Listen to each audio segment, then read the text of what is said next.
Bonjour à tous. Aujourd'hui, pas de proposition de fleurs en particulier, mais je pourrais quand même vous en donner.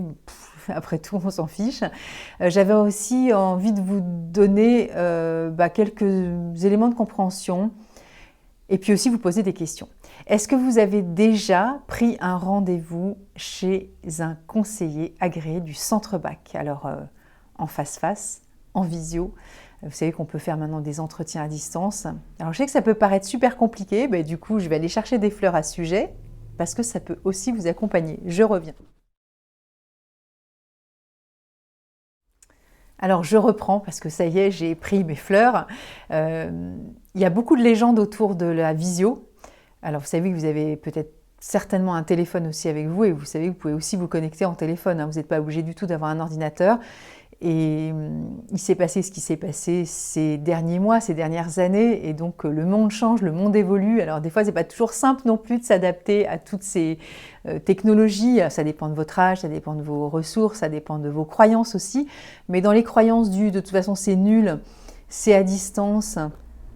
C'est pas la même chose que la réalité du contact humain dans la même pièce. C'est vrai, évidemment, mais pourquoi comparer l'incomparable? Je vois pas trop l'intérêt finalement, à moins de se tirer une balle dans le pied. Ce qui est intéressant aussi, c'est d'évoluer. Et du coup, peut-être au lieu de juger, de critiquer, donc c'est la Fleur Beach dont je parle par rapport à tous ces réseaux sociaux et tout ce pour lequel on peut être réfractaire, mais par contre vous êtes quand même là devant cet écran, donc il y a quand même une partie de technologie que vous pouvez entre guillemets maîtriser. Et du coup, cette transition-là aussi pour nous, d'être aussi en capacité de se voir à distance, ça peut aussi nous aider à... Il y a un de mes chats qui est en train de faire n'importe quoi. Je vais arrêter. Ça y est, je reviens à ma place. Donc, plus de bruit en fond sonore. J'étais en train de dire donc que vous êtes bien devant votre écran et donc il y a une partie aussi de vous forcément qui est déjà en connexion. Donc pour moi, ça me paraît juste. Alors voilà, la question c'était de savoir est-ce que vous avez déjà franchi le cap parce que peut-être que vous êtes vous-même des conseillers agréés en fleurs de bac. Donc dites-le moi, c'est quand même cool comme ça on partage. Et puis si, moi j'ai quelques témoignages, du coup je mettrai une petite copie d'écran de quelqu'un qui a gentiment laissé un petit mot pour me parler de l'expérience qu'elle a des vidéos et de ce que je poste en fait. Donc il y a un petit message en écrit et il y a une petite note vocale qu'elle a accepté que je mette, parce qu'il y avait 3 notes vocales, j'ai mis bout à bout, donc je le mets. Coucou Nathalie, oui, sans problème, tu peux mettre mon témoignage. C'est vrai que je te remercie beaucoup. J'aime beaucoup ce que tu fais. J'espère qu'un jour je pourrai venir faire une formation, enfin un stage. Et c'est vrai que depuis que j'en prends, je me sens nettement mieux. Moi j'ai peur de tout, j'ai peur de mon ombre, j'ai des peurs que je sais ce que c'est et ça va mieux. Je me fais énormément de soucis pour ma famille, pour mes neveux et tout. Ça va mieux de ce côté-là aussi. Je vais dire, je suis plus sereine. Alors, c'est pas peut-être que les fleurs de bac. Je vois aussi une psychothérapeute. En plus, je suis un peu pressée parce que j'ai eu 60 ans. Et je me dis, dépêche-toi pour aller mieux. Et c'est vrai que tout ça, ça m'aide beaucoup. Et les fleurs de bac, franchement, je suis persuadée parce que ça m'aide énormément. Mais j'en parle, ça par contre j'en parle, des fleurs de bac, je dis ah oui je prends, voilà, parce que je sais pas dire non, parce que je pense aux autres, et trop, et je m'oublie, et je m'aime pas, et non vraiment, puis j'aime beaucoup t'écouter, et tu sais quoi, des fois je suis un peu, quand j'ai besoin de douceur, quand j'ai besoin de douceur, j'écoute tes lives. Bon, je vais arrêter là de raconter ma vie. Je te souhaite une belle après-midi et je te remercie beaucoup. Bisous. C'est intéressant aussi pour moi d'avoir votre retour par rapport à ça. Parce que on a besoin de savoir aussi des fois qu'est-ce que ça peut provoquer chez vous aussi de prendre des fleurs de bac? Donc là, cette personne-là, en l'occurrence, elle est en solo, elle m'écoute et elle prend des fleurs. Mais est-ce que vous avez eu l'idée, donc je reprends ma question initiale, je ne perds pas le fil, je sais que c'est compliqué des fois, mais non, je sais très bien où je vais. Même si je ne prépare rien en fait, je pars toujours comme ça, un peu spontanément, en disant tiens, j'ai envie de leur parler de ça, et puis ça vient comme ça, et puis j'ai pas envie non plus de me prendre la tête, parce que franchement, on a autre chose à faire. Et du coup... vous n'avez jamais pensé à prendre un rendez-vous avec un conseiller agréé. Évidemment, je précise les conseillers agréés fleurs de bac qui sont sur la liste recommandée par le centre bac, parce que quand on va sur le site, on a la liste des gens qui consultent, on va dire, un peu partout en France et dans le monde. Et donc, c'est intéressant de franchir le cap, parce que la différence entre la compréhension que vous avez à travers ces vidéos, à travers vos lectures, alors ça peut être des bouquins à moi, mais pas que, différents témoignages de copines, de plein de choses, qui vont être des sources forcément de connaissances, forcément des fleurs de bac. Eh bien, entre ça et le regard externe de ce qu'il se passe dans un entretien, c'est extrêmement constructif, extrêmement intéressant. J'avais un entretien hier avec un homme, ça arrive, et oui, mesdames, ne vous insurgez pas, les hommes ont des émotions, mais évidemment, donc là, pour le coup, contexte très particulier pour lui, d'ordre professionnel, etc. Et le fait d'être en entretien, c'est évidemment quelqu'un qui a du recul sur la situation, parce que déjà, effectivement, on n'est pas dedans, donc c'est toujours intéressant, mais même quand on demande à quelqu'un qu'on connaît très bien, avoir cette écoute-là, ça s'apprend au centre bac, ça s'apprend d'écouter sans avoir envie de projeter notre propre histoire personnelle sur celle que l'on entend, que ce soit un proche du reste ou pas. Mais quand c'est un proche, c'est des fois très complexe de se dire « Ok, je le connais, je la connais, elle est tout le temps comme ça, donc c'est normal, elle fait son cinéma et compagnie, et donc je vais lui proposer ça. » Alors que le but, évidemment, d'un entretien, c'est de ne pas être dans cette... projection de ces attentes que l'on connaît des mécanismes de l'autre, et donc du coup ça peut se reproduire et se répéter, parce qu'il y a toujours des jeux inconscients, même des fois des jeux de pouvoir aussi entre nous, et du coup on a envie de proposer toujours les mêmes fleurs aux mêmes personnes, parce que ce ne sont que celles-ci que l'on voit de chez l'autre ou de chez nous. Et du coup, j'ai eu aussi un autre entretien où la personne disait, c'est en fait, même des gens qui ont fait des niveaux 1, des niveaux 2, qui disent en fait, moi je tourne toujours un petit peu autour des mêmes fleurs.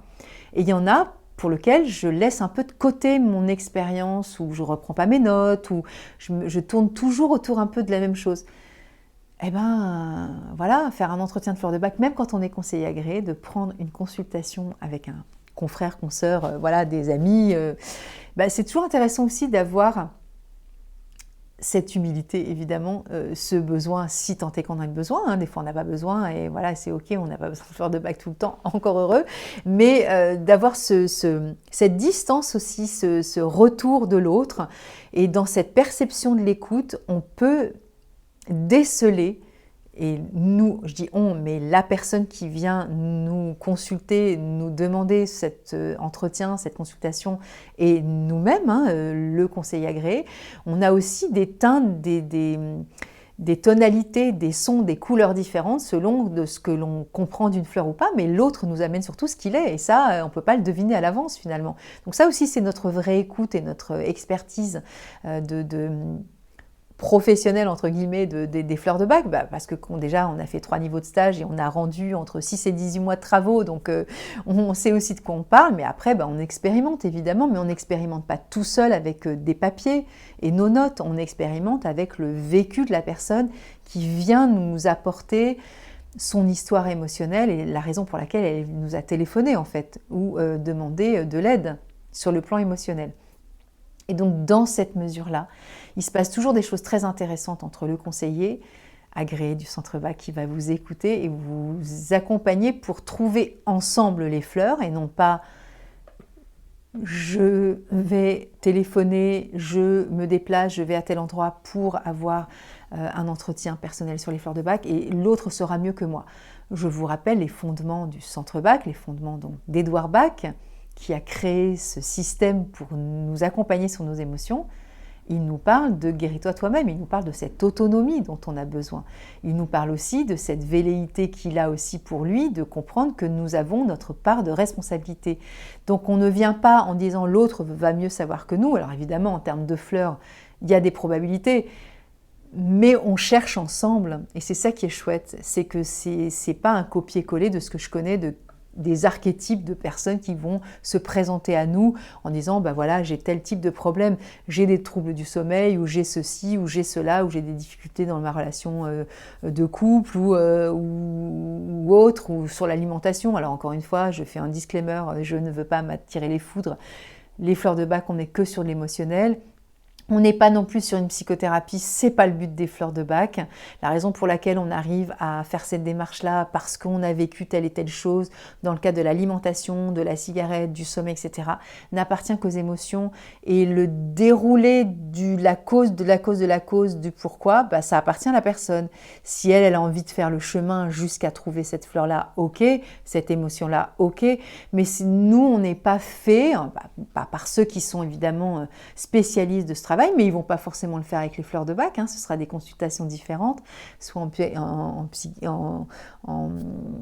psychologie, voilà, bref, vous voyez ce que je veux dire, mais là, dans le cadre des fleurs de bac, en fait, ça appartient à la personne qui va elle-même faire ce cheminement, mais ce n'est pas au conseiller agréé fleurs de bac qui est peut-être seulement conseiller agréé fleurs de bac qui va faire le déroulé, parce que ce n'est pas notre rôle. Et c'est aussi notre part d'humilité, c'est-à-dire qu'on ne va pas non plus, je ne dis pas non pas marcher sur les plates-bandes des autres, mais dire chacun son job en fait. Et il y a beaucoup de personnes qui ne font pas que des fleurs de bac, et fort heureusement. C'est comme si certains thérapeutes se targuaient de ne faire que ce qu'ils font. Ben franchement, je trouve ça un peu limité en fait pour eux. C'est leur problème. Alors là, vous allez me dire, je suis en train de juger. Oui, c'est vrai, mais j'en connais aussi qui vont faire leur propre paroisse, vous voyez. Ok, évidemment, moi je fais la même chose, vous allez me dire, je parle des fleurs de bac, mais je conseille aussi beaucoup d'aller voir d'autres personnes, vous voyez. Et je fais aussi, vous avez vu, beaucoup de lives où j'invite des personnes et je mets tous les coordonnées dessous, donc je ne suis pas dans une espèce de phobie de me dire, oh là là, il n'y a que moi qui compte sur Terre avec les fleurs de bac. Évidemment que non, et fort heureusement. Ce serait complètement insensé en fait, vous voyez, donc ça n'a pas de sens. Le but c'est d'être sensé, d'avoir les pieds sur terre aussi. Et donc voilà, évidemment vous faites une myriade de choses, mais si vous voulez être soutenu émotionnellement avec les fleurs, c'est une proposition qui reste quand même, somme toute, assez valable. Et après, est-ce que vous aurez envie de témoigner ? Pour pouvoir laisser aussi une empreinte, une trace par rapport à ça, alors soit dans un cahier, alors je vous réfère au carnet des 38 fleurs que j'ai fait, mais si vous avez envie de rentrer en contact avec moi en message privé et de me dire, bah voilà, j'aimerais vraiment pouvoir apporter aussi le sel de ce que j'ai compris à travers les fleurs de bac, de moi-même, de mon histoire personnelle, de ma façon d'agir, de mes comportements, de ce auquel je ne croyais pas, peut-être aussi des fleurs de bac, en me disant mais après tout c'est n'importe quoi, c'est quand même pas ce flacon qui va me changer ou qui va m'aider à comprendre des choses ou changer d'attitude ou de débrayer, on va dire, sur le plan voilà, de la rumination, etc. Voilà, ça reste que des expériences, mais voilà, si vous avez envie de partager avec moi, je serais ravie parce que je commence à collecter pas mal de témoignages et beaucoup de gens attendent ces témoignages aussi pour non pas valider leur capacité à passer le cap, parce que ma velléité n'est pas verveine, alors je ne sais pas si je vais la trouver là, mais justement de vouloir absolument convaincre, là voilà, pile, de convaincre l'humanité, parce que c'est pas mon rôle en fait. Moi, mon rôle là, c'est de poser des choses qui existent, de vous accompagner sur le plan émotionnel, de vous dire que ça et ça sont probables, mais chacun est libre de faire ce qu'il veut en fait, on est d'accord. Je ne vais pas vous harceler de choses en fait, c'est juste de poser un témoignage et de dire ok, ça existe. Faites l'expérience et vous verrez bien, ça vous appartient, c'est plus de mon histoire. Il y a cette phrase que j'aime bien dans Verveine, en tout cas je l'ai comprise comme ça, être plutôt que faire. C'est-à-dire que si nous incarnons nous-mêmes une forme d'équilibre émotionnel, ce qui ne veut pas dire qu'on est linéaire et tout le temps dans l'équilibre C'est faux. Évidemment qu'on a des émotions. C'est pas parce qu'on prend des fleurs de bac qu'on n'a pas d'émotionnel. C'est un leurre. Donc arrêtez aussi de mettre sur un piédestal les gens qui font des recherches sur eux. Voilà, on est humain, on apprend et on expérimente tout simplement. Eh bien, ma velléité, c'est de poser les choses avec enthousiasme et joie pour que justement ce soit aussi un espace dans lequel vous pouvez vous retrouver en disant tiens, il y a de l'info, ça m'interpelle.